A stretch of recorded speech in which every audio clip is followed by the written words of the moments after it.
Hi friends, ನಮಸ್ಕಾರ ಎಲ್ಲರಿಗೂ. ರಂಜೂಸ್ homely ಫುಡ್ಗೆ ಎಲ್ಲರಿಗೂ ಸ್ವಾಗತ.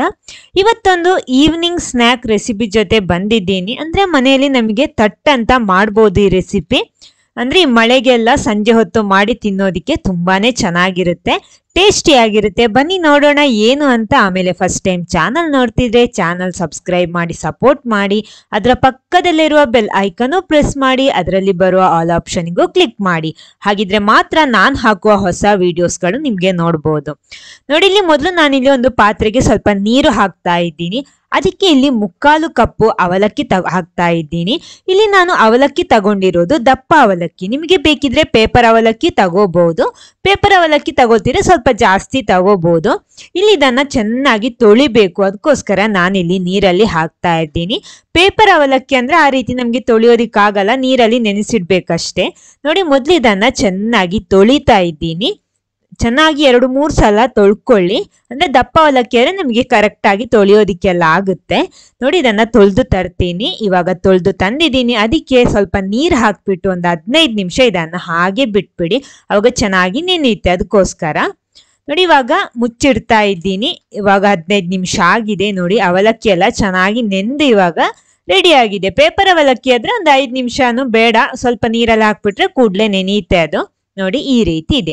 ಇನ್ನು ಇದನ್ನ ಹಿಂಡಿ ಇನ್ನೊಂದು ಪಾತ್ರೆಗೆ ಹಾಕ್ತಾ ಇದ್ದೀನಿ. ನಾನು ನೀರು ಜಾಸ್ತಿ ಇರಬಾರ್ದು, ಅದಕ್ಕೋಸ್ಕರ ಈ ರೀತಿ ಹಿಂಡಿ ಹಾಕ್ತಾ ಇದ್ದೀನಿ.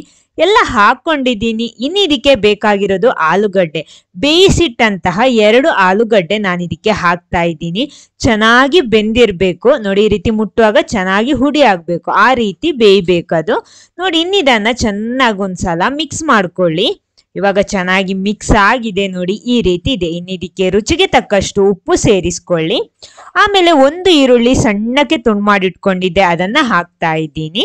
ಸ್ವಲ್ಪ ಕಾಯಿ ಮೆಣಸು ಒಂದು ಸಾಕು, ಖಾರ ನೋಡ್ಕೊಂಡು. ಸ್ವಲ್ಪ ಕರಿಬೇವು ಹಾಕ್ತಾ ಇದ್ದೀನಿ. ಆಮೇಲೆ 1 ಟೀ ಸ್ಪೂನ್ನಷ್ಟು ಮೆಣಸಿನ ಹುಡಿ ಹಾಕ್ತೀನಿ, ಖಾರ ನೋಡ್ಕೊಂಡು ಅಡ್ಜಸ್ಟ್ ಮಾಡ್ಕೊಳ್ಳಿ. ಅರ್ಧ ಟೀ ಸ್ಪೂನು ಕೊತ್ತಂಬರಿ ಹುಡಿ ಕೂಡ ಹಾಕ್ತಾ ಇದ್ದೀನಿ. 1/4 ಟೀ ಸ್ಪೂನ್ ಜೀರಿಗೆ ಹುಡಿ ಹಾಕ್ತೀನಿ. ಆಮೇಲೆ 1/4 ಟೀ ಸ್ಪೂನ್ ಅರಶಿನ ಹುಡಿ ಕೂಡ ಹಾಕಿದ್ದೀನಿ. ಆಮೇಲೆ ಸ್ವಲ್ಪ ಇಂಗು ಕೂಡ ಹಾಕೊಳ್ಳಿ, ಅವಾಗ ಚೆನ್ನಾಗಿ ಬರುತ್ತೆ. ಇನ್ನು ಜಜ್ಜಿಬಿಟ್ಟಂತಹ ಶುಂಠಿ ಮತ್ತು ಬೆಳ್ಳುಳ್ಳಿ ಅರ್ಧ ಟೇಬಲ್ ಸ್ಪೂನ್, 1 ಟೇಬಲ್ ಸ್ಪೂನ್ ಮೊಸರು ಹಾಕ್ತಾ ಇದ್ದೀನಿ. ಇನ್ನು ಇದನ್ನೆಲ್ಲ ಚೆನ್ನಾಗಿ ಮಿಕ್ಸ್ ಮಾಡಿ ತರ್ತೀನಿ. ನೋಡಿ, ಇವಾಗ ಚೆನ್ನಾಗಿ ಮಿಕ್ಸ್ ಆಗಿದೆ. ನಮ್ಮ ಹಿಟ್ಟು ಇಲ್ಲಿ ರೆಡಿ ಆಗಿದೆ. ಇನ್ನು ಕೈಗೆ ಸ್ವಲ್ಪ ಎಣ್ಣೆ ಹಚ್ಕೊಂಡು ನೋಡಿ ಇದನ್ನ ಉಂಡೆ ಮಾಡಿ, ನಿಮ್ಗೆ ಯಾವ ಶೇಪಿಗೆ ಬೇಕಿದ್ರು ಇದನ್ನ ಮಾಡ್ಬೋದು. ನೋಡಿ, ಈ ರೀತಿ ಉಂಡೆ ಮಾಡಬೇಕು. ಮೊದಲು ಇದನ್ನ ಚೆನ್ನಾಗಿ ಗಟ್ಟಿಯಾಗಿ ಮಾಡಬೇಕು, ಸ್ವಲ್ಪ ಲೂಸ್ ಆಗಿ ಮಾಡಬಾರ್ದು. ಆಮೇಲೆ ನೋಡಿ, ನಾನು ಇದನ್ನ ಈ ರೀತಿ ಉದ್ದಕ್ಕೆ ಮಾಡ್ತಾ ಇದ್ದೀನಿ. ಗಟ್ಟಿಯಾಗಿ ಮಾಡ್ಕೋಬೇಕು, ಇಲ್ಲಾಂದ್ರೆ ಅದು ಫ್ರೈ ಮಾಡುವಾಗ ಬಿಡುತ್ತೆ. ಅದಕ್ಕೋಸ್ಕರ ನೋಡಿ, ಇದೇ ರೀತಿ ಎಲ್ಲ ಕೂಡ ಇದೇ ಶೇಪಲ್ಲಿ ಮಾಡಿ ತರ್ತೀನಿ ನಾನು.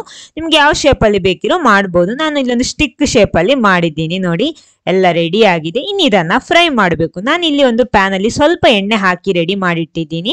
ಬಿಸಿ ಆಗಿದೆ. ಇವಾಗ ಅದರಲ್ಲಿ ಇದನ್ನ ಹಾಕ್ಬಿಟ್ಟು ಫ್ರೈ ಮಾಡ್ತೀನಿ. ನೋಡಿ, ಸ್ವಲ್ಪ ಎಣ್ಣೆ ಸಾಕು, ಜಾಸ್ತಿ ಎಣ್ಣೆ ಹಾಕ್ಬಿಟ್ಟು ಫ್ರೈ ಮಾಡ್ಬೇಕಾಗಿಲ್ಲ, ಶಾಲೋ ಫ್ರೈ ಮಾಡಿದ್ರೆ ಸಾಕು. ನೋಡಿ, ಈ ರೀತಿ ಹಾಕ್ಬಿಟ್ಟು 2 ಬದಿ ಕೂಡ ಇದನ್ನ ಚೆನ್ನಾಗಿ ಫ್ರೈ ಮಾಡ್ಕೊಳ್ಳಿ. ನೋಡಿ, ಈ ರೀತಿ ಟೈಟ್ ಆಗಿ ಉಂಡೆ ಮಾಡಿರ್ಬೇಕು. ಇನ್ನು ಇದನ್ನ ಒಂದು ಬದಿ ಫ್ರೈ ಆದ್ಮೇಲೆ ತಿರುಗಿಸಿ ಹಾಕೊಳ್ಳಿ. ನೋಡಿ, ಈ ರೀತಿ ಟೈಟ್ ಇಲ್ಲ ಅಂದ್ರೆ ಅಥವಾ ಹಿಟ್ಟು ಲೂಸ್ ಆಗ್ಬಿಟ್ರೆ ನಾವು ಈ ರೀತಿ ಫ್ರೈ ಮಾಡುವಾಗ ಫುಲ್ ಆಗಿ ಸಪ್ರೇಟ್ ಆಗುತ್ತೆ. ಅದ ಕಾರಣ ನೋಡ್ಕೊಂಡು ಇದನ್ನ ಸರಿ ಮಾಡ್ಕೊಳ್ಳಿ. ನೋಡಿ, ಇವಾಗೆಲ್ಲ ಫ್ರೈ ಆಗಿದೆ, ರೆಡಿ ಆಗಿದೆ. ನಾನು ಇದನ್ನ ತೆಗಿತಾ ಇದ್ದೀನಿ. 2 ಬದಿ ಕೂಡ ಫ್ರೈ ಮಾಡಿ ಇದನ್ನ ತೆಗ್ಬಿಟ್ರಾಯ್ತು.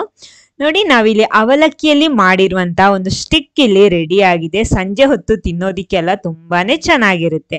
ಇದು ತಿನ್ಬೇಕಿದ್ರೆ ಬಿಸಿ ಬಿಸಿಯಾಗಿ ತಿನ್ಬೇಕು, ಆವಾಗಲೇ ಚೆನ್ನಾಗಿರೋದು. ಇದು ಟೊಮೆಟೊ ಸಾಸು, ಟೊಮೆಟೊ ಕೆಚಪ್ ಅಥವಾ ಚಟ್ನಿ ಜೊತೆ ಎಲ್ಲ ಸವಿಬಹುದು. ತುಂಬಾನೇ ರುಚಿಕರವಾಗಿರುತ್ತೆ. ನೋಡಿ, ಒಳಗಡೆ ಈ ರೀತಿ ಇರುತ್ತೆ. ನೋಡಿ, ಇದನ್ನ ಸಾಸ್ ಜೊತೆ ಎಲ್ಲ ನೆಚ್ಬಿಟ್ಟು ತಿಂದ್ರೆ ಸೂಪರ್ ಆಗಿರುತ್ತೆ ಟೇಸ್ಟ್. ನೋಡಿ, ಈ ರೀತಿ ಇರುತ್ತೆ. ಅಂದ್ರೆ ಹೊರಗಡೆ ಒಳ್ಳೆ ಗರಿ ಗರಿ ಆಗಿರುತ್ತೆ, ಒಳಗಡೆ ತುಂಬಾನೇ ಮೃದುವಾಗಿರುತ್ತೆ. ನೋಡಿ, ಈ ರೀತಿ ಇರುತ್ತೆ. ಇದನ್ನ ಇದ್ರ ಜೊತೆ ಹಚ್ಬಿಟ್ಟು ತಿಂದ್ರೆ ಸೂಪರ್ ಆಗಿರುತ್ತೆ. ಈ ವಿಡಿಯೋ ನಿಮ್ಗೆ ಇಷ್ಟ ಆಗಿದ್ರೆ ಖಂಡಿತ ಲೈಕ್ ಮಾಡಿ, ಎಲ್ಲರ ಜೊತೆ ಶೇರ್ ಮಾಡೋದಕ್ಕೂ ಮರಿಬೇಡಿ. ನೀವು ಟ್ರೈ ಮಾಡಿ, ಟೇಸ್ಟ್ ಮಾಡಿ. ಆಮೇಲೆ ಚಾನಲ್ ಸಬ್ಸ್ಕ್ರೈಬ್ ಮಾಡದೆ ವಿಡಿಯೋ ನೋಡ್ತಿದ್ರೆ ದಯವಿಟ್ಟು ಚಾನಲ್ ಸಬ್ಸ್ಕ್ರೈಬ್ ಮಾಡಿ. Okay, thank you.